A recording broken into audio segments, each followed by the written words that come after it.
Hello guys, welcome back to my YouTube channel. എൻ്റെ പേര് Atul Raj. Cinema addicted 2222 ഏവർക്കും സ്വാഗതം. ഞാനിവിടെ പറയാൻ വന്നിരിക്കുന്നത് മസ്തിഷ്ക മരണം സൈമൺസ് മെമ്മറി എന്ന് പറയുന്ന മൂവിയുടെ റിവ്യൂ പറയാനാണ് വന്നിരിക്കുന്നത്. വീട്ടിലാടുക. ആദ്യം തന്നെ പറയാനുള്ളത് പടത്തിന്റെ ഡയറക്ടർ കൃഷ്ണാനന്ദാണ് ഡയറക്ട് ചെയ്തിരിക്കുന്നത്. പുള്ളിക്കാരൻ തന്നെയാണ് പടം റൈറ്റിങ്ങും എഡിറ്റിങ്ങും എല്ലാം ചെയ്തിരിക്കുന്നത്. എന്റെ പൊന്നു ബ്രോ, നിങ്ങളെ കാണുകയാണെങ്കിൽ അല്ലെങ്കിൽ നിങ്ങൾ ഈ വീഡിയോ കാണുകയാണെങ്കിൽ പറയേണ്ട ഒരു കാര്യം എന്ന് വെച്ചാൽ നിങ്ങൾ എങ്ങനെ ഈ പടം ഒരു പ്രൊഡ്യൂസറിനെ പറഞ്ഞ് കൺവിൻസ് ചെയ്ത്.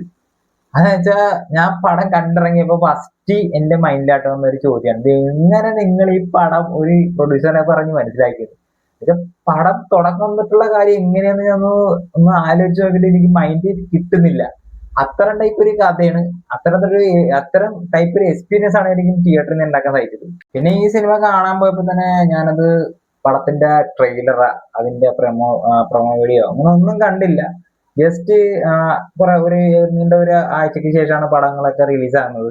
അതായത് കുറച്ച് നാളായിട്ട് പടങ്ങളൊന്നും ഇല്ലാണ്ടിരിക്കുന്നു.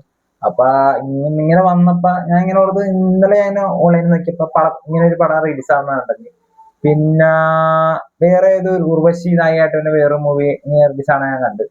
അപ്പൊ ഞാനത് ഏതായാലും കുഴപ്പമില്ല, ഏത് ഫസ്റ്റ് ടിക്കറ്റ് കിട്ടണ ഏതാണെന്ന് വെച്ചാൽ അതിന് പോയി കാണാം, അല്ലെങ്കിൽ അതിന് ടൈമുള്ള ഏത് പടാന്ന് വെച്ചാൽ അതിന് പോയി കാണാന്നൊക്കെ പറഞ്ഞ് പോയി ഇത് കണ്ടതാണ്. അങ്ങനെ ശരിക്കും തന്നെ ഒരു പ്രതീക്ഷയില്ല, നമ്മൾ അതിനെപ്പറ്റി ഒന്നും അറിയാൻ മേല. അങ്ങനെ ഒരു ഡിഫറെന്റ് ആയിട്ടുള്ള എക്സ്പീരിയൻസ് ഉണ്ടാക്കാന്നൊക്കെ മൈൻഡിൽ കയറി കണ്ട്, അതുപോലെ തന്നെ ഡിഫറെന്റ് ആയിട്ടുള്ള മറ്റൊരു എക്സ്പീരിയൻസ് കിട്ടിയ ഒരു മൂവി തന്നെയാണ് ഇത്. നമ്മൾ ഈ ചെറുപ്പത്തിലൊക്കെ വഴക്കൂടുമ്പോൾ അങ്ങോട്ടും ഇങ്ങോട്ടും ചിലപ്പോൾ പറയാറില്ല, നീയൊന്നും എന്നെക്കാട്ടും വലിയവനൊന്നല്ലടാ, നീ എന്നെക്കാളും ചെറിയവനാടാ, അല്ലെങ്കിൽ നീ എന്നെക്കാട്ടും വലിയവനാന്ന് വിചാരിക്കുന്നുണ്ടോ എന്നൊക്കെ പറയല്ലേ. ആ ടൈപ്പിലുള്ള ആ തരത്തിലുള്ള ഒരു അഭിനയമാണ് ഇതിൽ അഭിനയിച്ചിരിക്കുന്ന എല്ലാവരും കാണിച്ചത്. ഒരു ചെറിയ സീനാണെങ്കിൽ തന്നെ ആ സീനിൽ അങ്ങോട്ടും ഇങ്ങോട്ടും പറഞ്ഞു ഒരു മത്സരിച്ച് അഭിനയിക്കുക എന്നുള്ള ഒരു വെർഷനായിട്ടാണ് ഈ പടം മൊത്തത്തിൽ കൊണ്ടുപോയിരിക്കുന്നത്.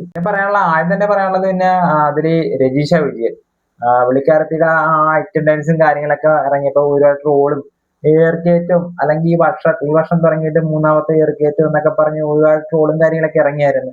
എന്നുവെച്ചാൽ അതെല്ലാത്തിനുള്ള മറുപടി ഈ ഒരൊറ്റ ആ പടം ഇറങ്ങിയപ്പോ തന്നെ തീർത്തു കൊടുത്തെന്ന് പറഞ്ഞാൽ മതി.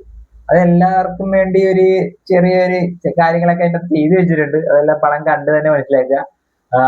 പിന്നെ പറയാനുള്ളതെന്ന് വെച്ചാൽ പുള്ളിക്കാരത്തി ആ ഏറി കഴിഞ്ഞിട്ടാണോ എനിക്ക് ആ പടം ഷൂട്ടിങ് തുടങ്ങിയാന്ന് എനിക്ക് ഡൗട്ട് ഉണ്ട്. പക്ഷെ എല്ലാരും മുഖത്തടിച്ച് ഇപ്പോ ഒന്ന് ആട്ടി വിടുന്ന ടൈപ്പ് ഒരു എക്സ്പീരിയൻസ് ആണ് പടം കണ്ടെങ്കിൽ എനിക്ക് തോന്നിയത്. പിന്നെ ആ പടത്തിന്റെ നായകൻ നിരഞ്ജൻ, അതായത് നിരഞ്ജൻ മണിമ്പിള്ള രാജുവിന്റെ മകനാണ്.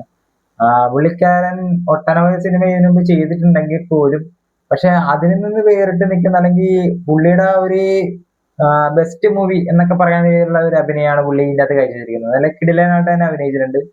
ഓവറോൾ പടത്തെ പറ്റി പറയുകയാണെന്നുണ്ടെങ്കിൽ കിടിലൻ ഒരു സയൻസ് ഫിക്ഷൻ, അല്ലെങ്കിൽ നമുക്ക് ഒരു എക്സ്പെരിമെന്റ് പഠനം ഒക്കെ അങ്ങനത്തെ മൂവീസ് ഒക്കെ നല്ലപോലെ വർക്കായി ഇഷ്ടപ്പെട്ട് കാണുകയും ചെയ്യുന്ന ഒരു വ്യക്തി എന്നതിന് ഡിഫറെന്റ് ആയിട്ടുള്ള ഒരു എക്സ്പീരിയൻസ് നമുക്കൊരു പടം കണ്ടു കഴിഞ്ഞ് ഉണ്ടാക്കാൻ സാധിക്കും.